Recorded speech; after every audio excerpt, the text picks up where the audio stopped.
You're watching video number 8, Papaws Garden Supply Gardening Series. Today we're going to talk about wide row planting and what we've done so far from when we started to now. This is green beans. These are strike green beans.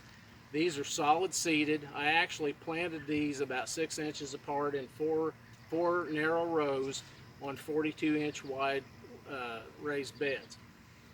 Now, the reason I did that solid seeding is actually twofold. Number one, I utilize all this space because I don't have all these rows. Secondly, I get a lot of shading of the soil, which saves water, and it also reduces the weed pressure. I don't have near as much weeds coming up.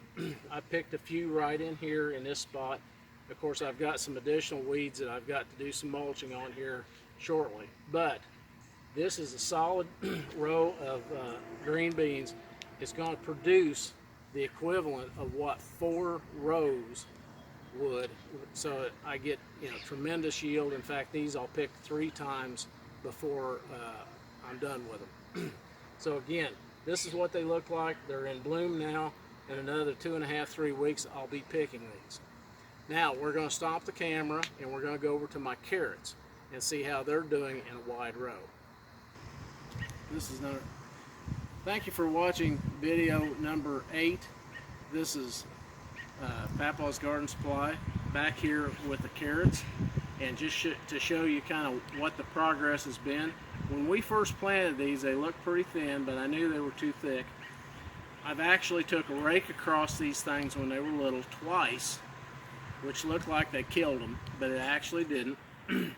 They're actually still too thick, but not too bad.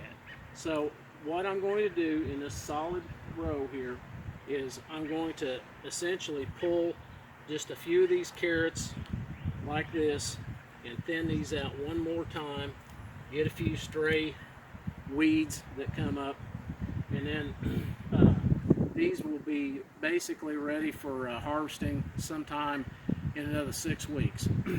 I'll probably put one more shot of phosphorus fertilizer, just a little bit before it rains, and that's pretty much all I do. And by the way, you may have seen like these little fern type things coming up. That's actually dill, and I'll let that grow. It gets about 3 feet tall. That's a mammoth dill, and I use that for my dill pickle spears, and it doesn't hurt the carrots at all. So they come up wild every year. Wherever they come up, I just let them grow. Anyway, that's what that is.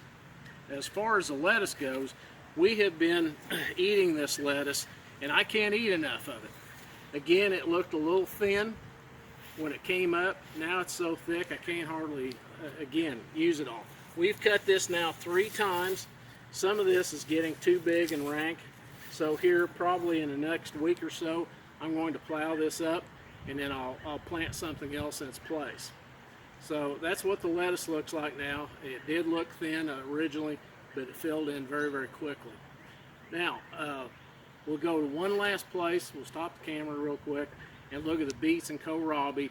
That's just getting ready to be harvested, and that was done in a wide row. Tell me when. We're back. These are the beets, and then I got the kohlrabi back here. These are actually ready to harvest. This is cylinder beet. That's what it looks like. And these are really great for putting up pickled beets because we've got a long root, and that slices very easily. It's easy to get in a jar instead of being a round beet. So these are ready to harvest. We're going to pick all these at one time. I'm going to can them all. Set that one right there. And then the kohlrabi, that's what it looks like. Ready to harvest. Well, I've actually been picking a few of these every day now for the last couple of weeks, and this is ready now to eat.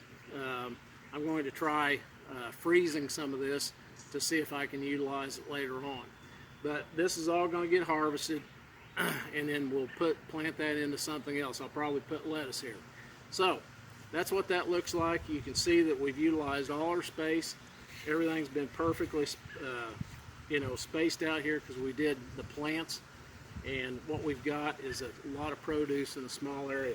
In fact, this Beets is in about a 3.5 by roughly 3 foot area, and I've got 36 of these, and I have, I think, 36 of the kohlrabi, and that's in a little bit smaller area yet. So again, utilization of space and tremendous amount of crawl. Thank you for watching video number 8, and I hope you take a look at papawsgarden.com